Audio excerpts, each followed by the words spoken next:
So we were discussing last session pledge. Pledge yani transfer of possession, that is bailment. Yes, sir. For some purpose, that is security. Security for two reasons. Number one, securing a debt or performance of a promise. ये आपका situation था as of now. Do we agree? ठीक है. हम फटाफट से इस topic पे जाके इसको फिनिश करते हैं अगले आधे घंटे पे. चेक करो यहाँ पे.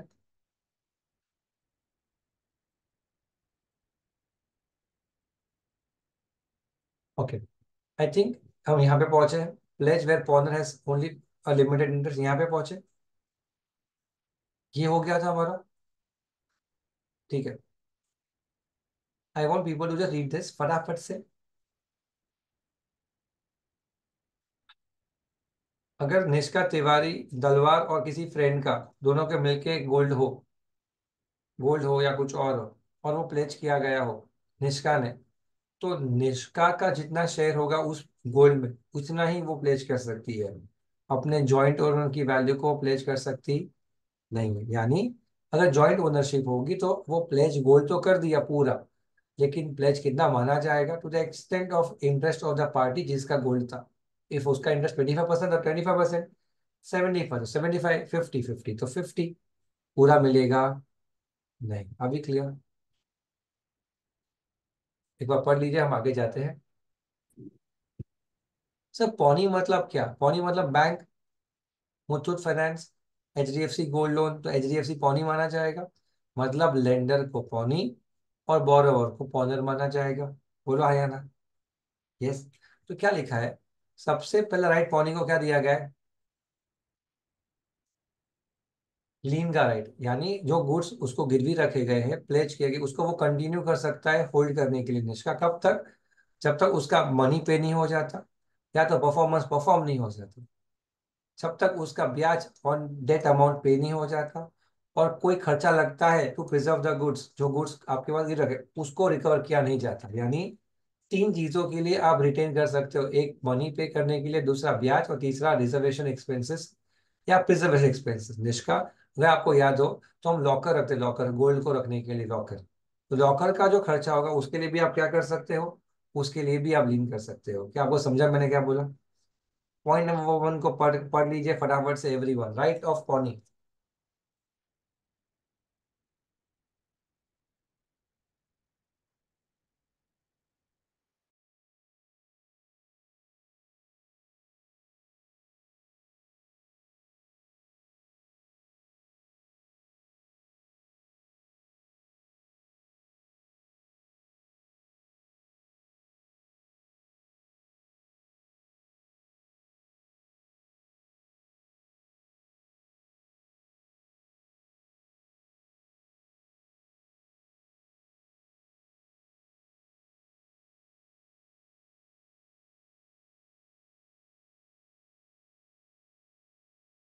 पहला पॉइंट पढ़ लिया सब लोगों ने? पहला पॉइंट भाई क्लियर है? दिव्यानी क्लियर है? पॉइंट नंबर टू क्या कहता है? The pawnee shall not retain the goods pledged for any debt or a promise of other than the debt or promise for which they are pledged. पहला यहां तक पढ़ लेते हैं. पहला फिक्स मैं आपको सिखा रहा हूँ वापस से. मुस्कान ध्यान से सुनना. पौनी सिर्फ वो पार्ट को प्लेज कर सकता है, सॉरी, पौनी सिर्फ वो लीन कर सकता है जो वैल्यू ऑफ डेट के लिए वो प्लेज किया गया हो. यानी loan number one gold pledge किया गया है. Loan number two unsecured loan लिया गया है. बात को समझना. निष्का तलवार ने जो फर्स्ट लोन लिया तब उसने गोल्ड दे के लोन दिया. उसी बैंक से उसे वापस लोन लिया, लेकिन वो लोन कौन सा था? अनसिक्योर्ड लोन था. तो अनसिक्योर्ड लोन और एक, अभी निष्का तलवार ने पहली वाली लोन पे कर दी, दूसरी वाली लोन पे करना बाकी है. तो क्या वो दूसरी वाली लोन के लिए पहली वाले पार्ट पे प्लेज, बोल रहा हूँ प्लेज, निष्का प्लेज, क्या वो प्लेज कंटिन्यू कर सकते हैं? लॉ बोलता है ना. लॉ बोलता है इनिशियली ना कि आप उसी कॉन्ट्रैक्ट के लिए प्लेज कंटिन्यू कर सकते हो, दूसरे कॉन्ट्रैक्ट के लिए पहले वाले गुड्स को कंटिन्यू प्लेज कर सकते नहीं हो, लीन कर सकते नहीं हो. वो अलग कॉन्ट्रैक्ट है, ये अलग है. लेकिन अगर निष्का, सॉरी सुनना ध्यान से बेटा, निष्का के पास जो गोल्ड था उसकी वैल्यू 1 करोड़ थी, उसने गिरवी रख दिया। उसने जो गोल्ड लिया वो सिर्फ, उसने जो लोन ली है सुहानी, वो सिर्फ 30 लाख की लोन दी सुहानी। कितने की लोन दी? 30 लाख की। निष्का को आगे और 20 लाख चाहिए थे। निष्का ने कहा, मुझे और 20 लाख दोगे? हाँ मैडम देंगे। मुझे कुछ गिरवी रखना है? अरे नहीं नहीं नहीं रख रहे, आपके पास गिरवी रखा हुआ है ना मैडम, 1 करोड़ की वैल्यू है, वही चल जाएगा। मतलब अगर कंटिन्यूटी वाले लोन में ही कंटिन्यू किया है तो पहले के 30 के लिए भी वही प्लेज होते रहेगा, और अगले 20 के लिए भी वही प्लेज होते रहेगा। मतलब अगर सेम कॉन्ट्रैक्ट को कंटिन्यू किया है तो वो प्लेज कंटिन्यू होगा, अलग है तो कंटिन्यू नहीं होगा। क्या आपको समझ आ रहा है मैंने क्या बोला?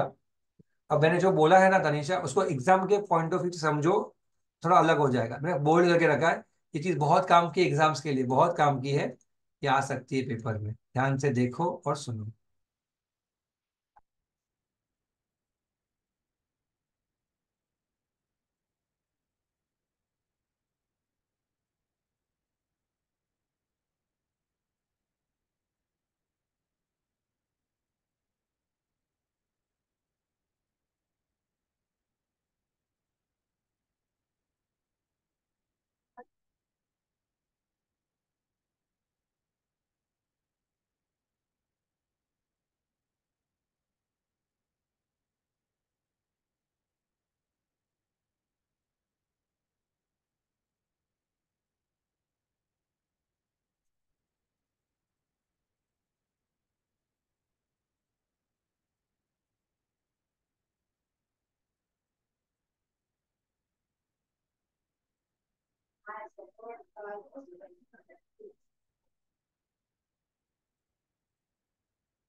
Such contracts shall be presumed in regard to subsequent advances by the program।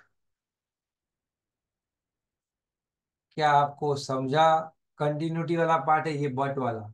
अगर कंटिन्यू सेम हुआ है तो, नहीं तो निष्का वो रिटेन कर सकता नहीं है, लेकिन अगर कंटिन्यूटी वाले पार्ट पे वो रिटेन कर सकता है। Please confirm, please confirm, please confirm. ये आपको समझा सबको? जिनका वीडियो ऑफ है please try to keep your videos on please. फिर वो बाद वाला पार्ट। मैडम मुस्कान, आप है ना पहले ना ऑडियो सुधारो आपका, नहीं तो बोलना ही छोड़ दो। एक बार आपका ऑडियो सुनता नहीं, वो एक बार ऑडियो नहीं सुनता, वो पता नहीं कैसे पढ़ते हो, समझ ही नहीं आता मेरे। और आपका नेटवर्क तो अच्छा है क्योंकि आप तो बराबर आते हो, आपको ऑडियो क्यों नहीं आता? बोलो, ट्राई करो। फिर वो जो कंटिन्यू वाला पार्ट था। हल हो गया वापस प्रॉब्लम?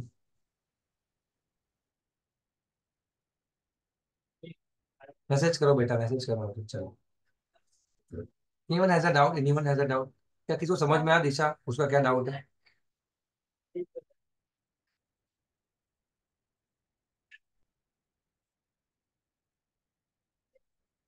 सब्सिक्वेंट एडवांसेस के लिए आप कंटिन्यू प्लेज कर सकते हो, लेकिन नॉर्मली आप ऐसा नहीं कर सकते, आप रिटेन गुड्स नहीं कर सकते for a new contract. But same contract के लिए कंटिन्यू करना है, टॉपअप लेना है, एक्स्ट्रा ऐड करना है, तो आप कर सकते हो।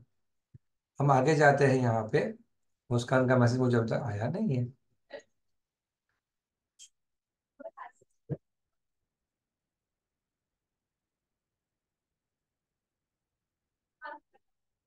Receiving extra ordinary expenses. Pony कहता है कि भाई मुझे ना तेरे घोड़े को, मानो सुनो, गोल्ड हो जरूरी थोड़ी है, घोड़ा भी तो हो सकता है प्लेज, घोड़ा भैंस बकरी गाय सब सब प्लेज हो सकते, सब मूवेबल गुड्स प्लेज हो सकते हैं। तो निष्का तलवार के पास 100 घोड़े थे, 100 घोड़े, बड़ा सा फार्म था। तलवार मैडम ने पूरे के पूरे 100 घोड़े खरीद रख दिए। उसको चाहिए थे 50 लाख रुपए, नहीं, अब अमाउंट चाहिए था 10 करोड़ रुपए। तो पूरा पूरा फार्म ही दे दिया घोड़ों के साथ। अब अगर वो घोड़ों को मेंटेन करने के लिए खाना पीना, तो क्या माना जाएगा? Ordinary expenses. लेकिन अगर कोई घोड़ा बीमार हो जाता है, उसे कुछ ऑपरेशन करना पड़े, तो उसे क्या कहेंगे हम लोग? Extra ordinary expenses. तो कोई भी प्रकार का एक्स्ट्रा ऑर्डिनरी एक्सपेंस होता है पॉनी को, दैट इज लेंडर को, to preserve the to preserve maintain और प्रोटेक्ट द गुड्स, तो उसका वो खर्चा, उसको हम क्या मानते हैं? Extraordinary expenses. और निष्का, वो पैसा हम रिकवर कर सकते हैं या नहीं? The answer is yes.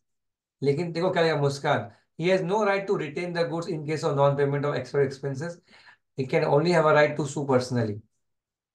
ऐसा कॉन्सेप्ट हमने कहाँ सीखा था?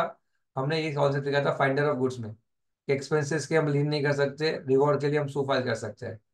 एक्सपेंसेस के लिए लीन कर सकते हैं, रिवॉर्ड फाइल, सूट फाइल नहीं कर सकते। लेकिन हम लोग एक्सपेंसेस के रिवॉर्ड, अगर अगर रिवॉर्ड है तो फिर हम क्या कर सकते हैं? हम सूट फाइल कर सकते हैं। I want people to just read point number 1 and 2 and please ask me if you are doubt. Expenses के लिए कौन से एक्सपेंसेस, एक्स्ट्रा और एक्सपेंस के लिए आप क्या नहीं कर सकते? आप लीन नहीं कर सकते, आप सिर्फ सूट फाइल कर सकते हैं एक्स्ट्रा ऑर्डिनरी के लिए। ऑर्डिनरी के लिए आप कर सकते हैं।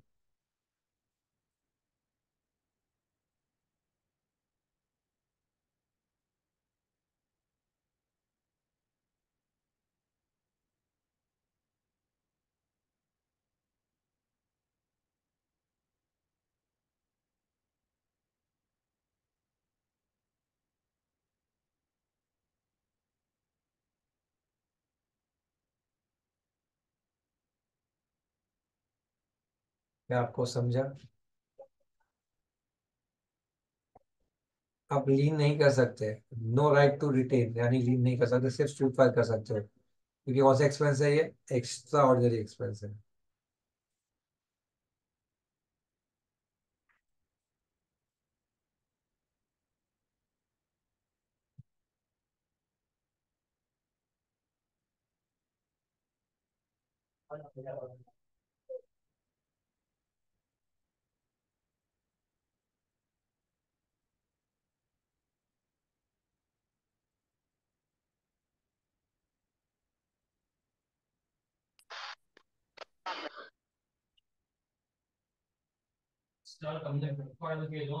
तो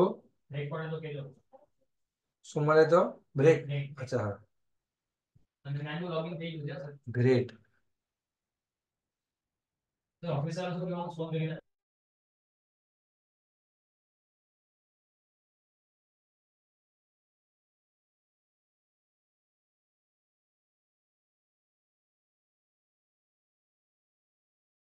सर आपका ऑडियो ऑफ है। सर ऑडियो ऑफ है।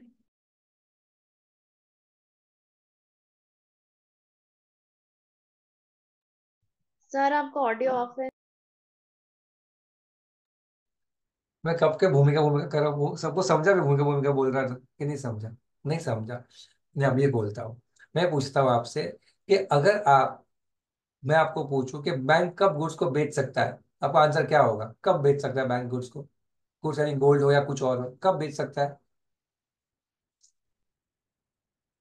भूमिका, नॉन पेमेंट रीपेमेंट नहीं किया। कब? जोर से बोलो, जोर से। लोन का रीपेमेंट नहीं किया। रीपेमेंट। जब जब बॉरोवर पेमेंट नहीं कर पाता है तब। तो how how will you know कि उसे पेमेंट नहीं किया है? आपको है ना उसे नोटिस देना पड़ेगा। क्या देना पड़ेगा? नोटिस। किसको देना पड़ेगा नोटिस? आपको नोटिस देना है बोरोवर के, भैया जी आपका समय समाप्त हुआ, आप प्लीज पे कर दीजिए। अगर आपने अगले 7 दिन में पेमेंट नहीं किया, हम आपका माल बेच देंगे। यानी Disha, it is compulsory for the lender pawnee to give notice to the borrower. किस चीज की नोटिस देनी है? अगर पैसा नहीं दिया तो बेच देंगे माल, नोटिस देना पड़ेगा। Sir I have a doubt. कौन बोल रहा है? ये मुस्कान। बोलने देना ही नहीं अपन को उसको, मैं बोल दिया। अब वो डाउट ये है कि सर अगर वो गुड्स पेरिसेबल होते तो क्या नोटिस देना पड़ता? सर पेरिसेबल जल्दी बिगड़ जाते हैं, पेरिसेबल गुड्स में दिशा नोटिस देना नहीं पड़ता। सर अगर बैंक ने नोटिस नहीं दिया और बेच दिया तो क्या होगा, वो बता दीजिए। Can someone tell me this? Bank ने बिना नोटिस, रिदम, बैंक ने विदाउट नोटिस माल बेच दिया, श्रेयांश, बैंक ने विदाउट नोटिस माल बेच दिया तो क्या होगा? बैंक को वापस करना पड़ेगा फिर। पैसा बैंक से ले लेंगे। बैंक ने, रीपेमेंट करना पड़ेगा फिर। वेरी गुड, कुछ तो। एक सेकंड, स्नेहा फोन ले, तो भेजने वाला फोन आ गया। बैंक ने अगर विदाउट नोटिस माल बेच दिया, तो अगर पैसा कम पड़ा, यानी कहीं तुझे मोकली पे नहीं अड़ेगा, पूछे तो क्या सामने सामने नहीं पार तो बैंक ने नोटिस, बैंक ने अगर नोटिस के बिना माल बेच दिया, और मानो 10 लाख रुपए का गोल्ड बेचा, बैंक को देने थे 12 लाख रुपए, और कितने आए सिर्फ 10, तो 10 और 12 के बीच में 2 लाख का जो डेफिसिट हुआ ना सुहानी, उसके लिए वो एनफोर्स नहीं कर पाएगा बोरोवर को, क्योंकि उसने नोटिस नहीं दिया था। लेकिन शेयर अगर सरप्लस आया, 25 लाख रुपए आया, तो जो एक्स्ट्रा बचा वो सब देना पड़ेगा। यानी अगर आपने नोटिस दिया है या तो नहीं दिया है, नोटिस दिया होता, कम पड़ता, ले लेते मांग के एनफोर्स करके, ज्यादा आता तो सरप्लस दे देते। नोटिस नहीं दिया है तो कम पड़ेगा, तो वापस क्लेम कर पाओगे नहीं। यानी अगर Disha, if you fail to give notice, you lose your right to claim deficit. If you if you fail to give notice, you lose your right, आप आपका हक छोड़ देते हो किस चीज का? आपको जो बेचने पे पैसा मिला, आपको जो लेना था उसमें जो गैप है वो आप ले नहीं पाओगे अभिषेक, ले नहीं पाओ, क्यों? हमने नोटिस नहीं दिया इसलिए। यानी नोटिस देना बहुत जरूरी था। सर कभी नोटिस नहीं देना पड़ेगा जब गुड्स कौन से हो, पेरिशेबल हो। आइए हम इस चीज को ब्रैकेट फॉर्म पे यहाँ पे देखते हैं, ये पूरा पढ़ लीजिए।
नोट भी पढ़ लो, नोट भी, और नोट पढ़ने पे देगा नहीं, आपका पाठ खत्म हो जाना चाहिए। क्या सीखा? दिशा पूरा क्लियर है? पूरा पढ़ा सब लोगों ने? जैनिता पढ़ा कि नहीं पढ़ा? पढ़ रहे हो? चलो पढ़ो, पढ़ो, पढ़ो, पढ़ो।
चलो अभी तो बहुत हो गया, आपको इतना समय दे दिया, आई होप आपको पढ़ लिया। अगर इसके बाद भी कुछ पैसा देना बाकी है दिशा, तो हम उसको सिर्फ क्या कर सकते हैं, पर्सनली सू फाइल कर सकते हैं। फिर गुड्स तो चले गए, सिर्फ पर्सनली सूट फाइल कर सकते हैं। Are we clear with this? ये कौन सा कॉन्सेप्ट था, right to sell the goods. ये कौन सा कॉन्सेप्ट था, right to receive extra expenses. ये कौन सा था, right to retain the goods. तो आपने तीन राइट्स के बारे में सुना दिशा। किसके राइट्स, बैंकर के यानी पॉनी के, यानी मुथूट फाइनेंस के, मुथूट गोल्ड लोन के। क्या राइट्स थे, एक तो राइट गुड्स को लीन करने का राइट, दूसरा एक्स्ट्रा ऑर्डिनरी एक्सपेंस रिसीव करने का राइट, और तीसरा गुड्स को बेचने का right. Are we clear with this? Muskan Soni, चुप बैठो, शट योर माउथ। सर वो कंटिन्यूशन ऑन वाला पार्ट समझ नहीं आ रहा था, बस यही पूछा आपने, अभी वापस पूछा कुछ। हे भगवान, किसी और बैच में पूछते हो इकोनॉमिक्स में ऐसा आवाज बंद करके? ये लड़की डिस्टर्ब कर रही है, निकाल दो इसको। भाइयों दरवाजा, ये कपड़े लेके जाओ अपने। बोल मुस्कान। भूमिका जब पूछता होता वहां से देती नहीं है, हम चपड़ चपड़ करती है। मुस्कान बोलो आप। मैं बोलना भाई। मैं टाइप कर दूं? अरे वो जोर से एकदम जोर से। सर ना पेरिशेबल गुड्स वाले में अगर जो प्लेट्स करें गुड्स, अगर शेयर प्लेट्स करें और उसका जो वैल्यू है वो डाउन होता जा रहा है, और मतलब एक्सपेक्टेड है कि वो ऊपर होएगा ही नहीं, तब भी अगर डेट क्रॉस हो गई है तो बैंक बेच सकती है उसको, तब भी तब उसको पेरिशेबल गुड्स ही ट्रीट करेंगे। जिसको समझाए वो मुझे पूछो, प्लीज प्लीज हेल्प मी। बचाओ मुझे, बचाओ। जिसको समझाए वो बचाओ मुझे, प्लीज हेल्प करो। जो जिसको जितना समझा उसे पूछते जाओ। जिसका आपने सुना, कुछ तो सुना होगा, तो बताओ। There's something related to perishable goods. हाँ, उतना तो मुझे भी समझा। दिशा बताएगी, दिशा।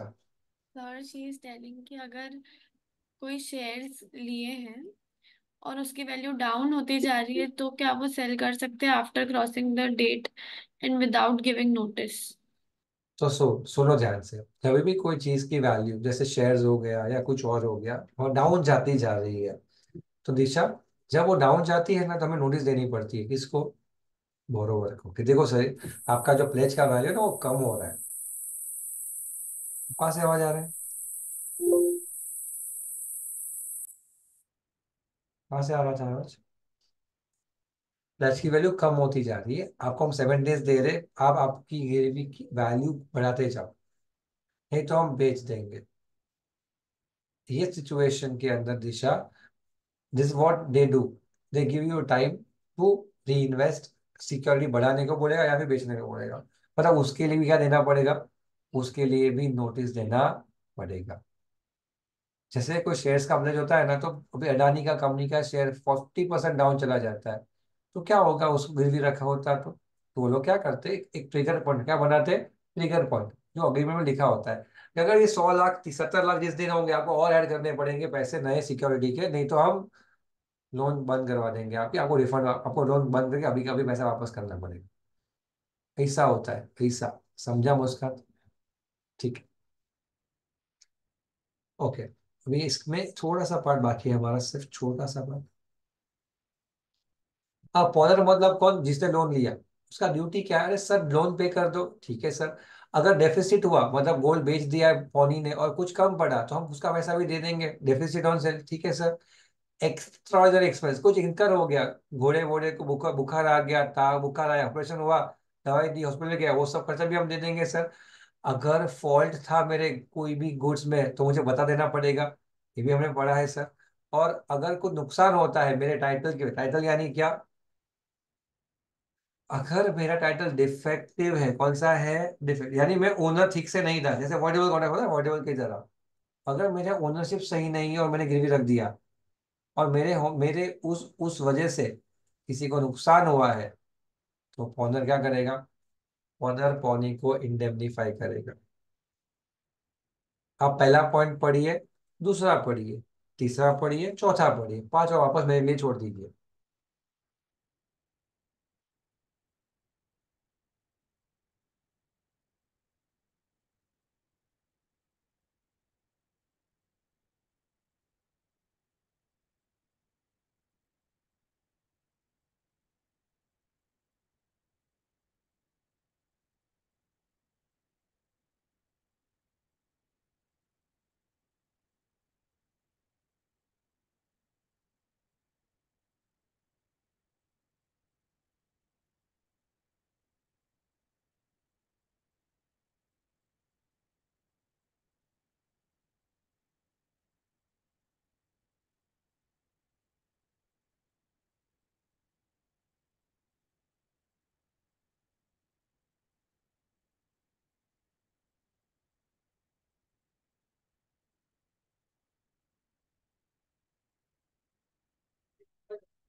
बच्चों हो गए 4 पॉइंट्स।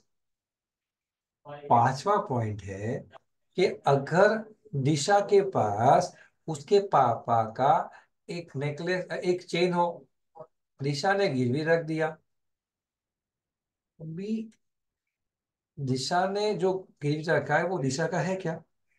सर नहीं। और गिरवी रखा गया समझो कोई कोई लेंडर के पास रतलाम में, उसके बाद पुलिस केस हुआ, घर पे बिल नहीं रहा है, और अगर वो जो पौनी था उसको वापस देना पड़ा, क्योंकि वो तो सर का था, दिशा का था ही नहीं, तो उसे जो नुकसान हुआ, किसको? पौनी को, वो सार का किससे वसूल कर सकता है? ऑनर से वसूल कर सकता है, क्योंकि क्योंकि लॉ कहता है कि पौनी को आपको कॉम्पेंसेट करना पड़ेगा अगर पॉनर यानी दिशा का टाइटल क्या माना जाए? डिफेक्टिव माना जाए। क्या माना जाए? डिफेक्टिव माना जाए। क्या माना जाए? डिफेक्टिव माना जाए। ये आपका पांचवा पॉइंट है, इसको ध्यान से पढ़ो। Keep your videos on everyone, keep your videos on everyone. और ये वाला पार्ट, फिफ्थ पॉइंट पढ़ लीजिए।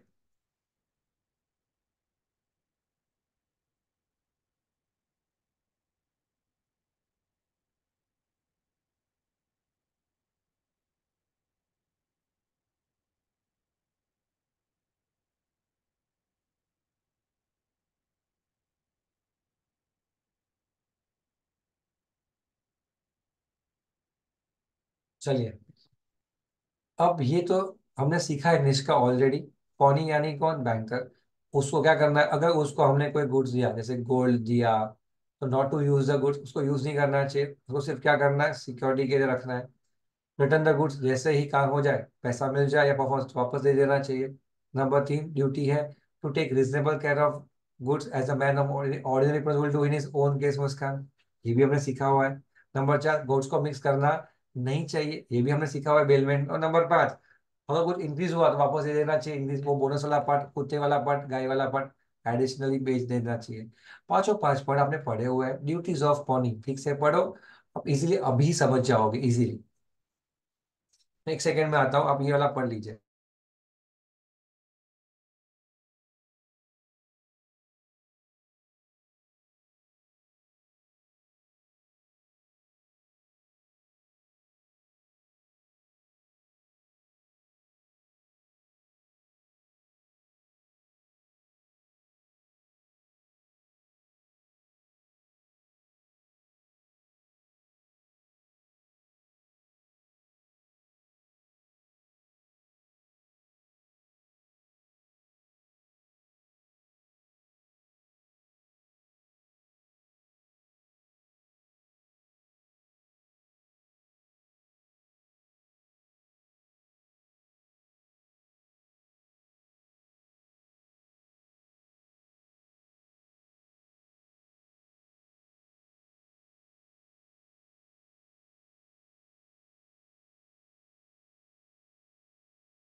सबका वीडियो बंद हो जाता है हमारा सर, हम लोग का मेकअप खराब हो जाता है, हम रेडी होके आते हैं सब, और चलिए दो वीडियो मिनट खराब,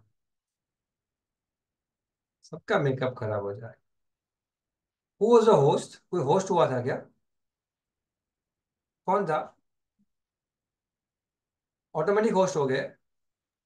Yes, sir, I was the host. अच्छा। ईशा, रिकॉर्डिंग हुआ था कि नहीं हुआ था? क्योंकि मुझे आवाज आया कि रिकॉर्डिंग शुरू किया क्या अपन? Recording stopped and again you like joined automatically and recording start.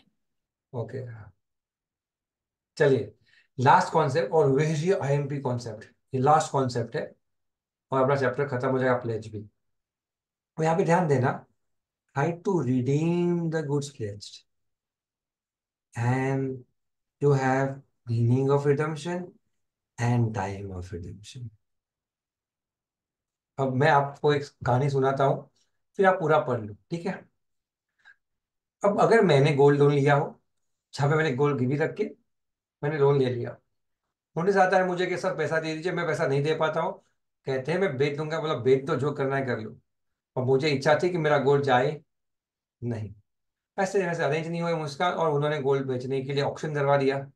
Auction में गोल्ड बेचना की तारीख आ चुकी थी, सब इन्वेस्टर्स बायर्स आने वाले थे, और मुझका तभी मेरे पास पैसे आ गए। जैसे ही ऑक्शन होने वाला था 12 बजे का, मुझे 10 बजे सुबह मुझे मैसेज आ गया। मैंने क्या किया, बैंक के पास गया, सर जी 7 दिन चले जा चुके नोटिस के, बेचने का नोटिस भी आपने दे दिया था, वो भी चले जा चुका है, लेकिन आज 10 बजे जब आप ऑक्शन करने वाले हो 12 बजे का, मुझे पास पैसे आ चुके, तो मुझे मेरा गोल्ड दे दीजिए और ये पैसे आपके ले लीजिए। बंदा कहता है अब ऐसा नहीं होगा, अब ऑक्शन तो शुरू कर दिया है मैंने, अब ऑक्शन में आ जाओ। नहीं नहीं सर, मेरा गोल्ड है, मुझे ऑक्शन में डालना नहीं है। क्या आप उसको रोक सकते हो या नहीं? क्या अब आप उसको रोक सकते हो या नहीं? क्या अब आप ऑक्शन को रोक सकते हो या नहीं? Answer is yes. मुस्कान, गलत जवाब है आपका। Answer is yes. रिडीम करना यानी वापस परचेज करना। ये कहता है भले ही आपका टाइम समाप्त हो चुका हो, भले ही आपने नोटिस दे दी हो, लेकिन बेचने से पहले, निष्का, बेचने बैंक के बेचने से पहले आप क्या कर सकते हो? वापस ले सकते हो। उसे दिशा क्या कहते हैं? रिडीम करना। क्या कहते हैं उसके? रिडीम यानी वापस लेना। रिडीम यानी वापस लेना। हम हमारे गुड्स को वापस ले सकते, कब तक? जब तक बिका नहीं है तब तक। कब तक? जब तक बिका नहीं है तब तक। तुमको समझा मैं क्या बोला? लेकिन एक ट्विस्ट है, મને જે ખર્ચો થયો ઓપ્શન કરવાનો, એ બધો ખર્ચો તમારે મને આપવો પડશે। मुझे जो खर्चा हुआ ऑक्शन करवाने का, वो सारा का सारा खर्चा आपको मुझे देना पड़ेगा। इसी प्रॉमिस के साथ आप मुझे पैसा दे दो, मैं आपको आपका गोल्ड वापस दे दूंगा। ऑक्शन समाप्त हो चुका है। और पता है दिशा, ऐसा होने पे जो ऑक्शन में आने वाले थे वो सब भड़क गए, ये क्या फालतूगिरी, हमको ऑक्शन में आना पड़ा, तुमने कैंसिल कर दिया। Oh hello, invitation to offer था, क्या था? Invitation to offer. चलो भागो यहाँ से, आप कुछ नहीं कर सकते। समझा क्या? समझा कहाँ से हम कहाँ कनेक्ट करते हैं, तब आपको समझ में आता है हर कॉन्सेप्ट सही था। हर कॉन्सेप्ट सही था। Do you agree? Jenita, Jenita, Dhruv तू क्या मुझे ऐसा जूम करके देखता है क्या मेरे को? तो नहीं, मैं ज्यादा बड़ा दिखता हूँ तेरे को, ऐसा हो जाता है, नहीं दिखता। चलिए इसको पढ़ लीजिए, फिर हम आगे जाएंगे। ये पढ़ लीजिए।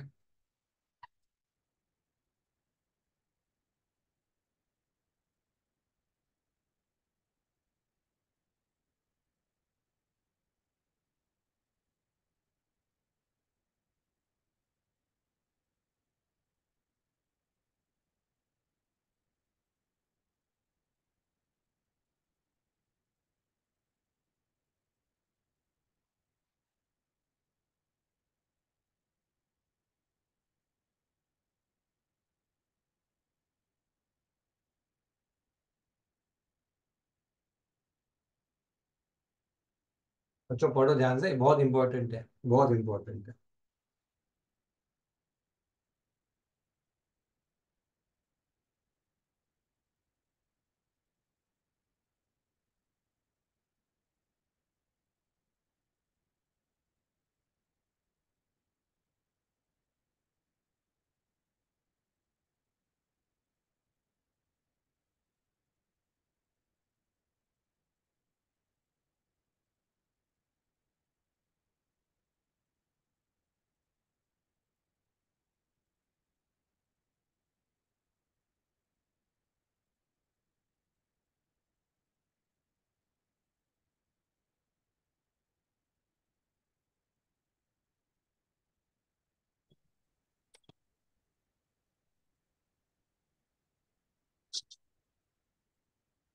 अब जाने अब भाई पढ़ लिया क्या?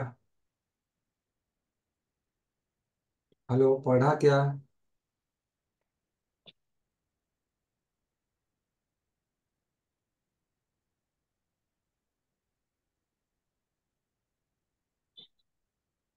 चलिए, do you want to ask me anything here? Please ask me. Anyone wants to ask me anything here? Please ask me. नहीं पूछना है? नहीं पूछना है? सुहानी? No, no. जिनका वीडियो ऑफ है प्लीज ऑन कीजिए, प्लीज ऑन कीजिए। तो मुझे गुस्सा नहीं आ रहा है तो मैं चिल्ला के नहीं बोलता तुमको, ठीक है? कितना गुस्सा करेगा तुम लोग, फिर भी नहीं सुधरते। मैं तक गैस गुस्सा करके, वीडियो ऑन करो, वीडियो ऑन करो। तो अभिषेक को थैंक यू, अभिषेक। चलिए भाई, हो गया। लास्ट पार्ट को आप खुद पढ़ लो, आपको ऐसे ही आ जाएगा। टॉपिक को हम फिनिश करते हैं। ये आप खुद पढ़ सकते हो। एनफोर्स पॉनिस ड्यूटीज, ये दो चीज पढ़ लो। स्टार्ट નથી થયું ઈમેલ જોઈનો, મેલ સ્ટાર્ટ નથી થયો આમાં. સો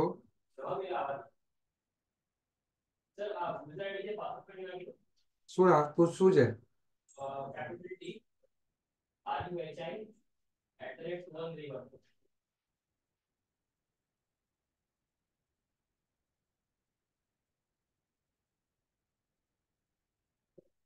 ઊભી રહે.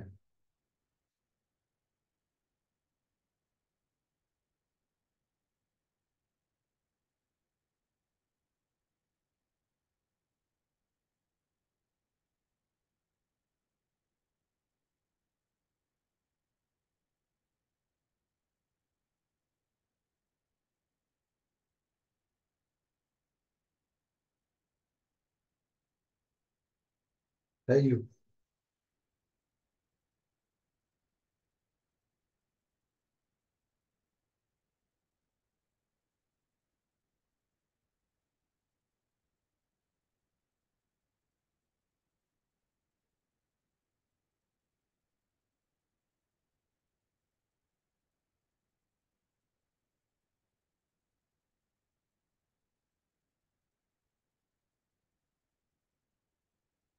आई होप आपने पढ़ लिया होगा इतने टाइम में। चलिए, आपने ये पढ़ लिया है तो हम कुछ क्वेश्चन आंसर्स करें। इससे क्वेश्चन आंसर्स करें, शुरू करें। वापस मैं रिवाइज करवाता हूँ आपको। दो ही चीज समझनी थी, बेलमेंट क्या है, प्लेज क्या है, इतना पढ़ा है हमने, राइट?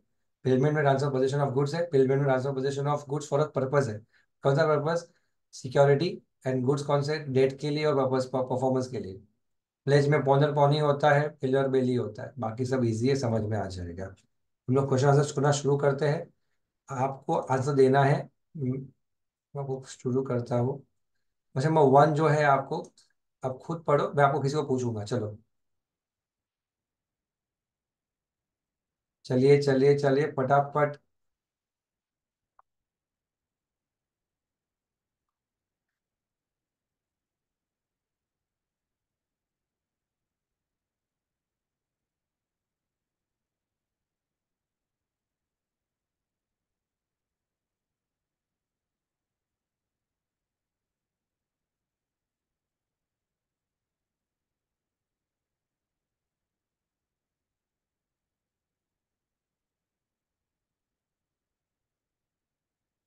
आई होप इसको तो आपको समझ में आ ही गया होगा।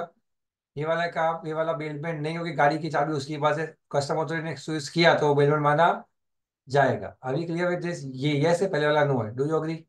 शाबाश। अभी थोड़ा सा पेनफुल है, इसलिए मैं पीछे लेता हूँ इस क्वेश्चन को। क्वेश्चन नंबर थ्री को पढ़िए सब लोग, शाबाश होके पढ़िए। और ये आंसर है ना, आप मुझे ऑडियो ऑन करके बोलोगे, ऑडियो ऑन करके बोलोगे। मैं आंसर को छुपा देता हूँ और क्वेश्चन को आपके सामने लेकर आता हूँ। दिख रहा है आपको क्वेश्चन?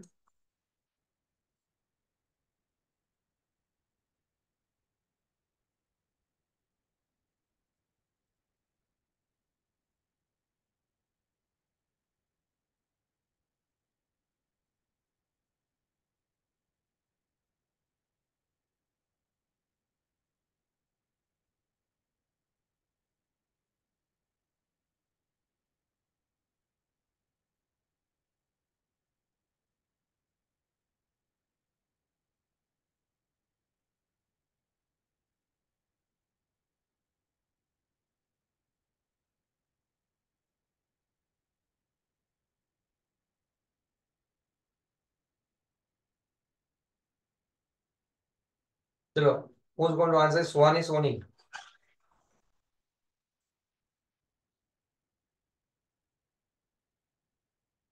बोलो।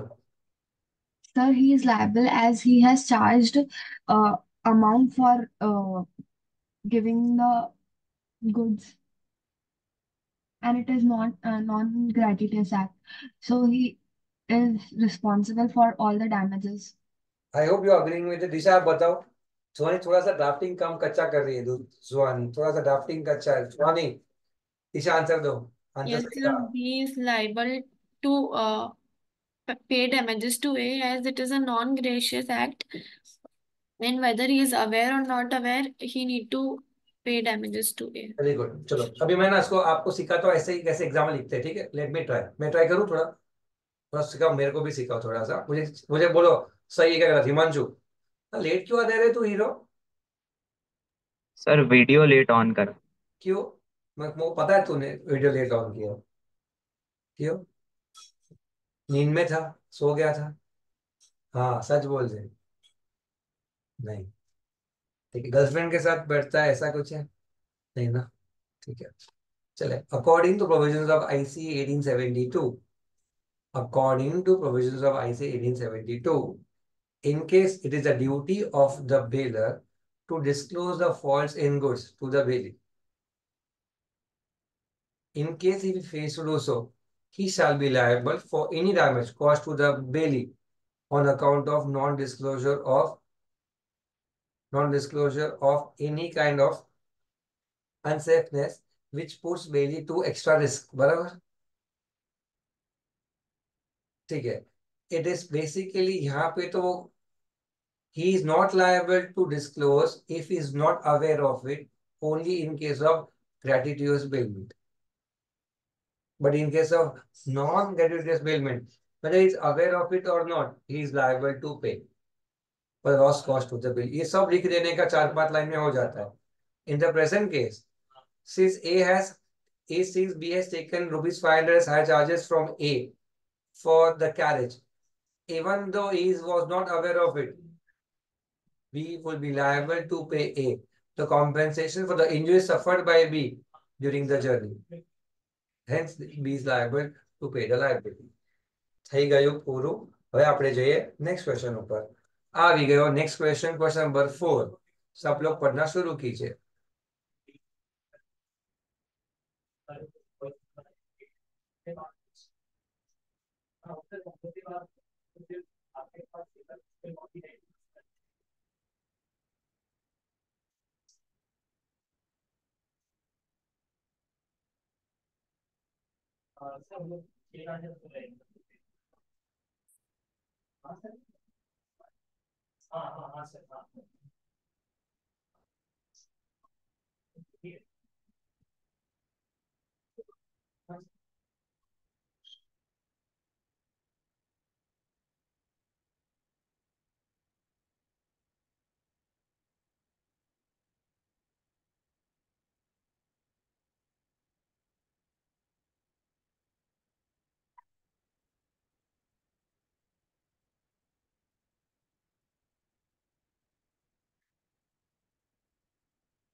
चलो निशा, अब आप बताओ क्या लगता है आपको ये क्वेश्चन में, क्या क्या क्या आंसर लग रहा है?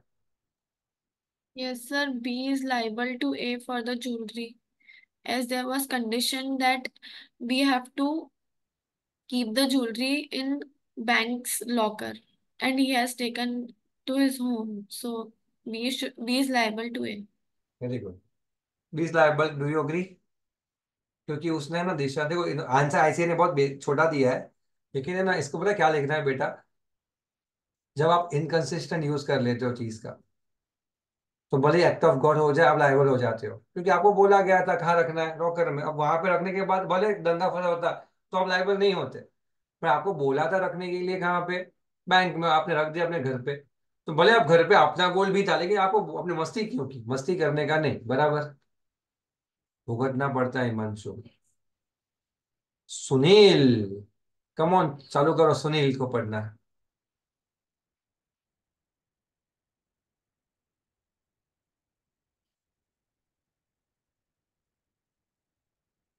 सर हम्म। सर ये फोर्थ वाले में अपन ये लिख सकते हैं कि उसने गुड्स को मिक्स कर दिया, मतलब उसके गुड्स और जो ए ने गुड्स दिए थे उसको, ज्वेलरी को। मिक्स कहाँ लिखा है उसने? सर मतलब अपने ज्वेलरी के साथ रख दिया ना। गोल्ड थोड़ी मिक्स होता है, अभी तो ज्वेलरी ज्वेलरी है ना, तो how do you mix it? Okay. नहीं होता ना।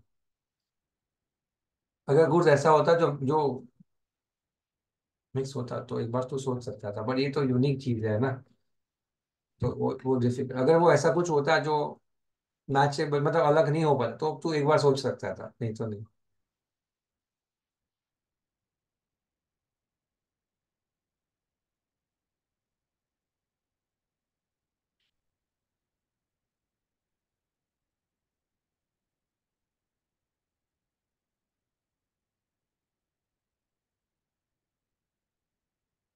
क्या महेश लायबल होगा कि नहीं होगा?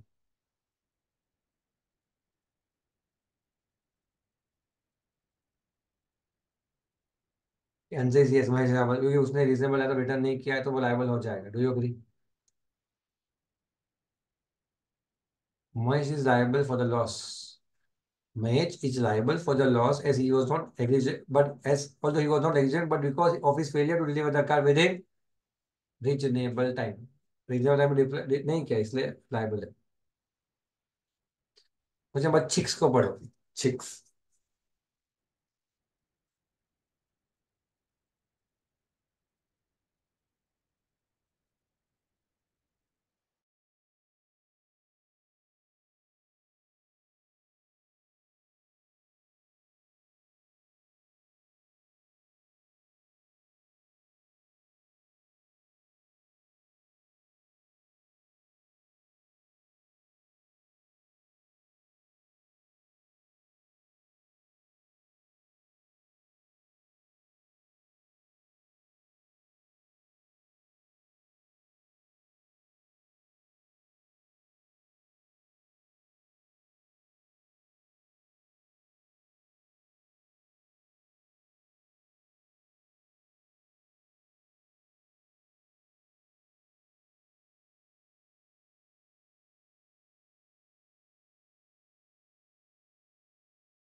सर आपकी ऑडियो ऑफ है।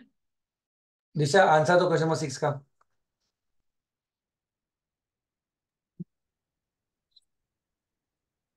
ऐसे ऐसे देना जैसे एग्जाम में लिखोगे। स्टार्ट।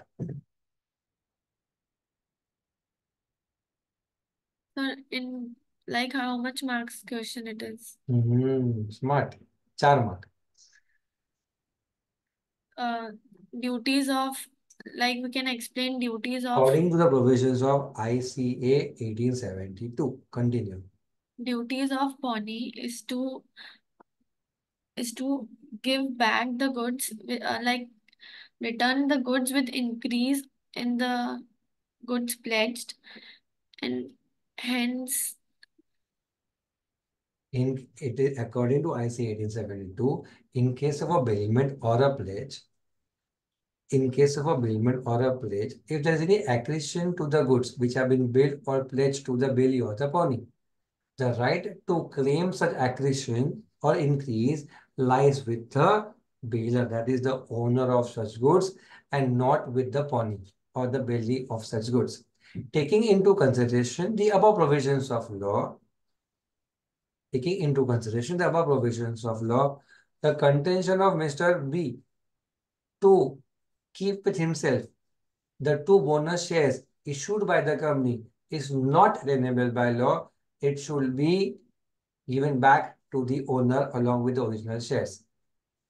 ठीक है, खत्म हो गया। अभी क्लियर? बेटा देखो, तोड़ना फोड़ना आपका रेगुलर आइटम है। अब तोड़ो फोड़ोगे तो मार्क्स नहीं मिलेगा, तोड़ने का फोड़ने का नहीं, जोड़ने का।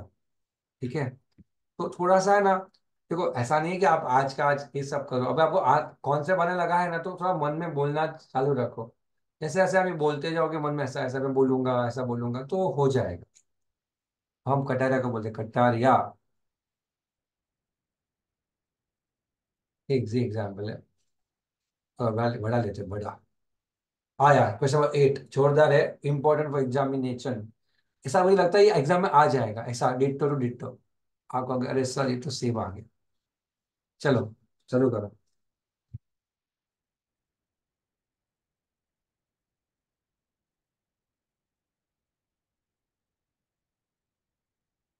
આનું તને મળે છે નોટિફિકેશન મળશે આનું? આને મોકલી દે ને ચૂપચાપ। વોટ્સઅપ કર્યા ને પેલા એને।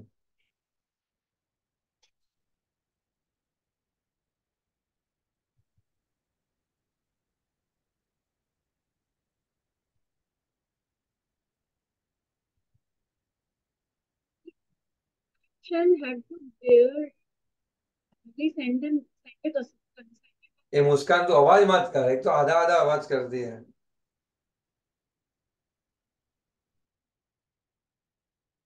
मुस्कान का माइक खराब हो चुका है।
चलो हिमांशु बता।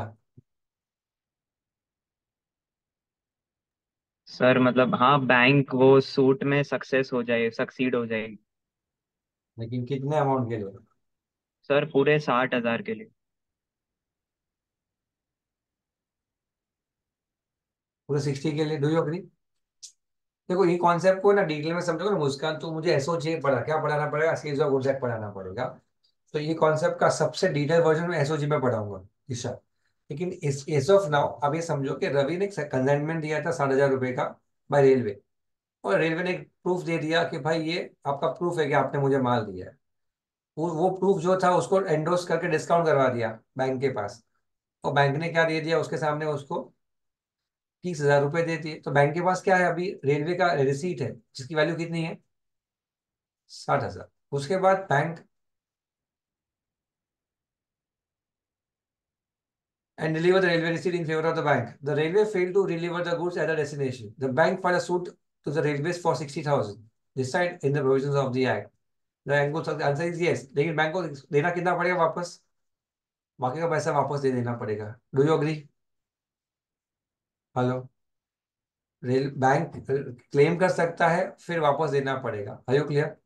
इस सेम क्वेश्चन हिमांशु 3 बार आया हुआ है अलग अलग नंबर्स के साथ, पहला ये, दूसरा ये, तीसरा। समझा? मैं आंसर दिखाता हूँ आपको।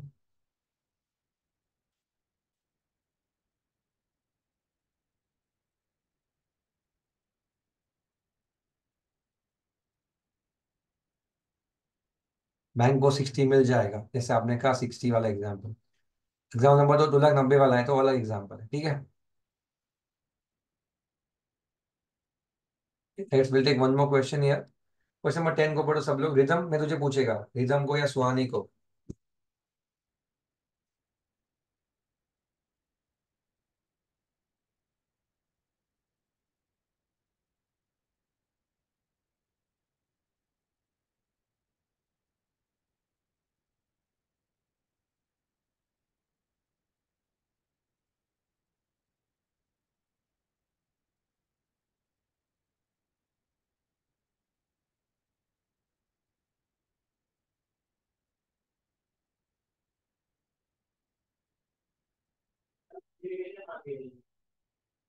ए,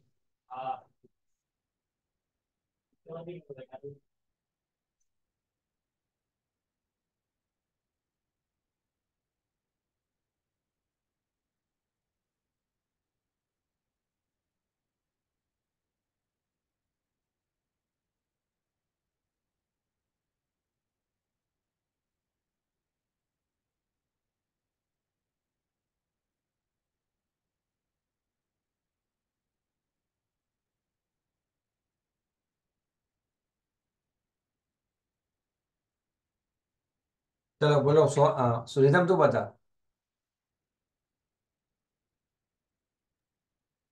सर उसको अमर सुजीत को अमर को कंपनसेट करना पड़ेगा। How will you write in the exams? Sir according to the provisions of Indian contract act 1872, the when the goods are mixed and uh, and the mixed goods cannot be the mixed goods are impossible to separate, then the the baler has to compensate the bailee for the damages caused.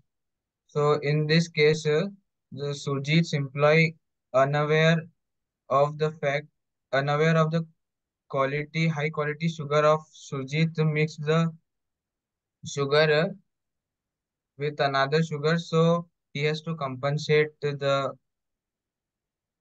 Amar ऐसा for नहीं the कर, damages. ऐसा नहीं करने का, थोड़ा इज्जत से बताने का।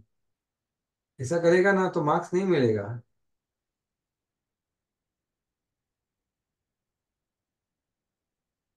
चलो मैं वापस पूछ रहा हूँ, मुस्कान को तो पूछ, हिमांशु तू इसका प्रोविजन बता कैसे लिखेगा। नहीं चल रहने दे, तू सुहानी को पूछता हूँ, सुहानी तू बता। According to the Indian Contract Act 1872, uh, बोलो बोलो। as per its provisions, as he mixed his high quality sugar, which was given to him as to keep it safe and as pledge, so he is liable to compensate and uh, give the amount back. हम्म। मजा नहीं आ रहा है ना दिशा? तुम लोग को है ना, तुम लोग को डर नहीं लगता? लगता है कि नहीं लगता? थोड़ा डर लगना चाहिए, रोज एक क्वेश्चन लिखो। लिखो लिखो। Son, do you write every day one question? नहीं। रिदम, तू लिखता है? नहीं। सोनी तो लिखती है?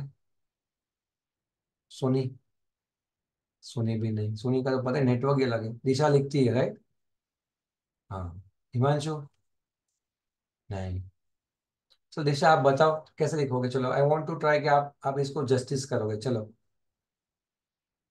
हाँ ठीक है, देखो इज्जत से।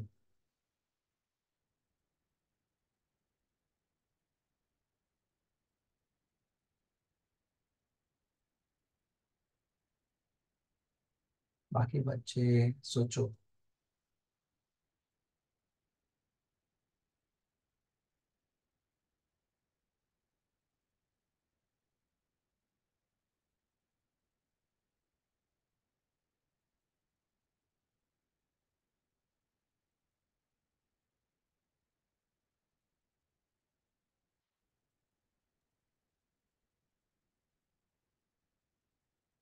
Sir, yes.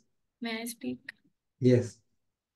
According to provisions of Indian Contract Act 1872, yes. the rights and duties of a bailee is to not to mix the goods, and as in the above case, रुक जाओ रुक जाओ। sir, here like there is needed addition. क्या addition? But should I speak the interpretation of the हाँ, ऐसे देखो, पहले तो है ना कंटिन्यूटी बेटा। It is that according to IC 1872, it is the duty of the bailee for not mixing the goods of himself along with the goods? bailers goods. In case where intends to mix it up, he shall obtain the consent of the bailiff. If the bailiff fails to obtain the consent and mixes the goods, then he shall be responsible for separating the goods. If he fails, if the goods are inseparable, then he is liable for damages for the loss sustained by the bailiff due to the mixture. ये आपका बेटा इतना बोलना है आपको। कहाँ पे? Provision पे। और ऐसा सिर्फ मेरा कॉन्ट्रैक्ट के लिए नहीं बोल रहा, आप हर सब चैप्टर जो आप पढ़ रहे हो उसमें आप ये कॉन्सेप्ट्स को यूज कर सकते हो। आगे, in the present case mister Amar who had bailed 50 kg of high sugar, मैं आपको देख के सामने देख के बोल रहा हूँ स्क्रीन पे, 50 high sugar to Shreejit who owned a kirana shop. After mixing it up, which was with after mixing up both the sugars, since it was inseparable for the same, क्या क्वालिटी का राइस का भाव क्या था? कुछ नहीं दिया ना उसके अंदर, तो खाली इतना ही लिखना है कि since it is basically been mixed, right? You should be liable for the damage caused to the bill on account of the same. That is Mr. Amar. देखो आंसर से ना, देखो मैं बोलता क्या सिखाना चाहता हूँ निष्का, आपको कॉन्सेप्ट सीखने के बाद आप ये यहाँ पहुंच चुके हो कि सर ने बोला है कि पेपर में कॉन्सेप्ट मुझे पता है, मुझे ये आंसर आता है। ये स्टेप वन है। बट स्टेप वन में खुश मत हो जाओ कि मुझे तो आता है, मत हो। दुखी हो जाओ कि दुखी दुखी और दुखी हो जाओ कि मुझे आंसर आता है लेकिन मार्क्स कब मिलेगा। पता है कैसा है दिशा, ये स्टोरी पता कैसी है? मैंने आपको यूट्यूब पे दिखाया कि हाउ टू मेक पाव भाजी। हिमांशु ने देखा, हादी ने देखा, मैंने देखा। अरे पाव भाजी तो हम बना लेंगे सर, ये तो देखा हमने, बाय हार्ट कर दिया, ये डालो ये डालो ये डालो डालो, गरम करो ये करो, हो जाएगा सर। सर सब समझ गया सर, कॉन्सेप्ट समझ गया। लेकिन जब पाव भाजी करने बैठोगे ना तो होने वाली नहीं। बस यही सच है, यही सच है कि जब आप लॉ को पढ़ते हो आपको समझना तो पड़ेगा। आपने समझ लिया, समझने के बाद आपको लगेगा कि मैं क्वेश्चंस को देख के क्रैक कर दूं, ये भी आपने कर लिया। लेकिन एक चीज बाकी है, वो है प्रैक्टिस। वो है प्रैक्टिस, उसका कोई तोड़ नहीं, उसका कोई जोड़ नहीं। It is in practice. Practice करोगे ना, मैं आपको वो कैसे समझाओ, आप यू विल गेट 75, 75, 85, 88, 90 लेके आओगे तुम लोग। भगवान ने अक्ल तो दे दी है, हाथ पैर दिए मेहनत करने के लिए, कर लो ना। वो तो करना पड़ेगा। वो भी भगवान करे क्या आपके लिए? भगवान लिखो, भगवान लिखो, ऐसा करो नहीं। भगवान तुमने अक्ल दिया है, बाकी काम हम कर लेंगे, क्योंकि सबको अक्ल नहीं दी है भगवान ने। भगवान ने सबको अक्ल नहीं दी है, आपको दी है, उसका उपयोग करो। सब सीए थोड़ी करते हैं, भाग जाते हो, अरे भाई सीए भाग जाओ। तो आप में वो कैपेसिटी है तो उसको रिस्पेक्ट करो, मेहनत करने में पीछे मत लो। चलो भाई, लास्ट क्वेश्चन लेता हूं मैं इस पार्ट पे, क्वेश्चन नंबर 11।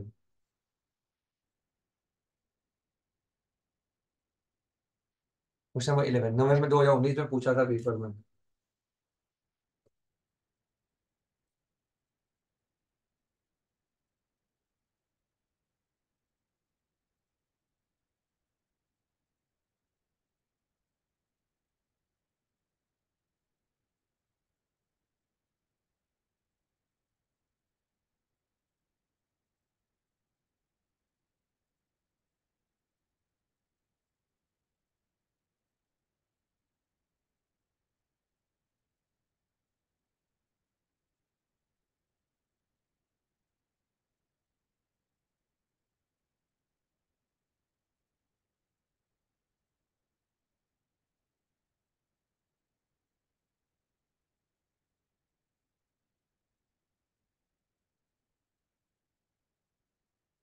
आई होप इसका आंसर कौन देगा मुझे?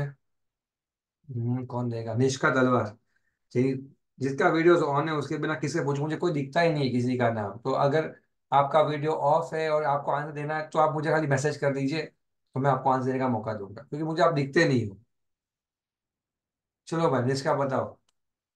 According to the provisions of the Indian Contract Act 1872, if a person obtains possession of a goods under a voidable contract and pledges the same before the contract is rescinded, then it is a valid pledge if the pledge is made on good faith. In the above case, Shushti acquired the diamond at a very low price by voidable contract, and the contract was not rescinded. And when Srishti pledged the diamond to Mr. VK. Therefore, this will be a valid pledge under the Indian Contract Act 1872.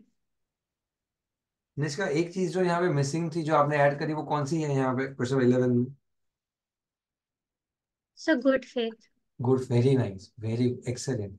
Good faith, उसका हम यहाँ पे assume कर रहे हैं कि जो प्लेजी है, पौनी है, वो गुड फेथ में एक्ट कर रहा है, जिसको हमने बोनाफाइड वर्ड दिया था। क्या दिया था वर्ड? Bonafide intention. क्या आपको सबको समझा ये एवरीवन? हेलो? हेलो? ठीक है, I am giving a 5 minute break. ठीक है, हम इसको स्टॉप कर दो, रिकॉर्डिंग को।